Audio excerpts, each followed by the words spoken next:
चक्रधर महापात्र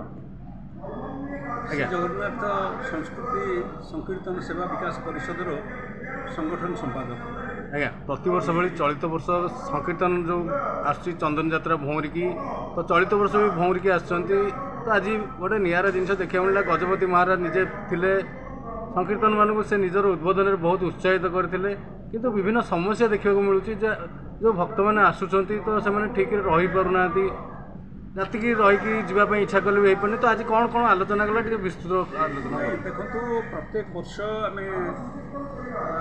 श्री जगन्नाथ संस्कृति संकीर्तन सेवा विकास परिषद तरफ संकीर्तन महाधिवेशन पुरी ठारे आम प्रतिवर्ष करुचु जो महाधिवेशन रे सारा ओडिशारू प्राय 2000 रु 3000 भक्त संकीर्तन भक्त आसी आम पाखे पहुँचुंट एवं तांकु नहीं आमर संकीर्तन विषय रे आलोचना करा जाए। ए वर्षर जो आलोचनाटी रही निश्चित भाव में मन शरीर एवं आत्मा उपरे संकीर्तनर प्रभाव ए विषय रे एक तत्वभित्तिक आलोचना आज करा जाइथिला। सर्वप्रथमे आज गजपति महाराज श्री श्री दिव्यसिंह देव द्वारा आज उद्घाटन होता आज ये कार्यक्रम को एवं विशेष भाव में आम सहित अन्य मठर मठाधीश माने आसी पहुँचते प्रथम अधिवेशन पर द्वितीय अधिवेशन में ओडिशार लब्ध प्रतिष्ठित डाक्तर माने आम सहित थिले एवं सेमाने तांकर डाक्तरी पाठरे संकीर्तनर प्रभाव एवं मन आत्मा एवं शरीर उपरे कुभली भाव में संकीर्तनर प्रभाव रही एवं संकीर्तन द्वारा किपरि एक रोगी भल हुए ता उपरे मध्य से तांकर संदर्भ रखिथिले एवं विशेष भाव में गजपति महाराज निश्चित भाव में संकीर्तन होउची सर्वश्रेष्ठ माध्यम जो आत्मा पवित्र हुए गजपतिंकर अभिभाषण रही तेणु संकीर्तनर मूल एवं संकीर्तनर शेष होउची गोटे लोकर जन्म एवं गोटे लोकर मृत्यु सहित यह सामान जन्म बेले संकीर्तनर आवश्यकता थाए एवं मृत्यु बेले मध्य हरिनामर आवश्यकता थाए। यह समस्त आलोचक माने तांकर मत प्रदान करिसेंती एवं संकीर्तन द्वारा जे मनुष्य को आनंद प्रदान करे मनुष्य हृदय रे चेतनार प्रभुंकर भाव जागृत हुए एवं मनुष्य सबुबले आत्म संतोष आत्म तृप्ति लाभ करे निश्चित भाव में संकीर्तन प्रभाव शरीर उपर रही शरीर मध्य निरोग रहे। तेणु आमे आज दिवसटी निश्चित भाव में आमपाई एक उत्साहपूर्ण दिवस होती आम अनुष्ठान तरफ ए दिवस टी पालन करुचु एवं गजपति महाराज को पाखे निवेदन रखीचु जे आगामी दिन में संकीर्तन महाधिवेशन करने श्रीमंदिर प्रशासन तरफ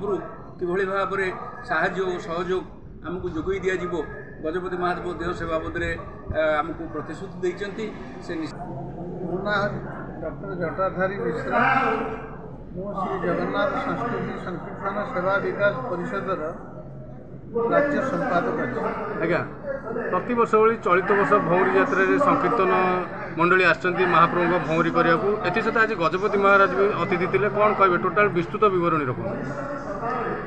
देखो जो संकीर्तन अवक्षय आरंभ होता 2000 मसीह आम कार्यक्रम संकीर्तन को उत्थान करने बंचे रखा विभिन्न प्रकार कार्यक्रम कर आसुचु बर्तमान ता भर जगन्नाथ सेवा हूँ गोटे मुख्य काम 2005 मसीह आम जगन्नाथ चंदन सेवा कर गजपति महाराज आमको प्रस्ताव देते जिते महाप्रभु श्री जगन्नाथ जाऊँच श्रीमंदिर नरेंद्र पोखरी पर्यंत से से खाली जाऊँच तेणु संकीर्तन कर तुम मैंने नि आज की 20 वर्ष होगला आम तार 20 वर्ष पूर्ति आज पालन करें 20 वर्ष धरिक अनुष्ठान महाप्रभु सेवा कर गोटे कथा आम गोटे प्रस्ताव देचु गजपति महाराज को जिते राति जगन्नाथ फेरुंट से खाली खाली फेरुंट सागर कौन विशेष लोक ना कौन बाजा आसूना तेणु नाम संकीर्तन को सहित जोड़ापी आम चाहूँ जदि श्रीमंदिर प्रशासन आमको ये साहाय्य सहयोग कर ताहले निश्चित भाव में जो आम राति से फेरला बेले संकीर्तन मान दिन बेला कार्यक्रम करा आज कार्यक्रम में बर्तमान आयुर्वेदिक महाविद्यालय सभागृह पूरा परिपूर्ण थिबा सहित बाहर भी संकीर्तन मंडली बुलूले तो कौ कौ जगार सब आसछन्ती संकीर्तन मंडली आज आमर जो 20 दिन संकीर्तन कार्यक्रम हुए दैनिक प्रत्येक दिन 30 जन संकीर्तन जगन्नाथ को लेकर नरेंद्र पोखरी की जाए ये जो 20 दिन कार्यक्रम से पूरी जिला भितर आमर लिमिटेड हुए एवं आज हूँ ओडिशार विभिन्न जिलूर आज आमर जो अनुष्ठान सब अच्छी विभिन्न अनुष्ठान सब सदस्य मैंने आज आसिक योगदान कर जेहेतु पुरी गोटे जगह ना जोटि 1000-2000 लोक बसिक गोटे सभागृह ना एवं जदि बा अच्छी कौटी करने से जगार 500-700 लोक बसवे एवं तार जगार रेट बहुत अत्यधिक। आप आज जो महाराज को कहते बर्तमान आमर जो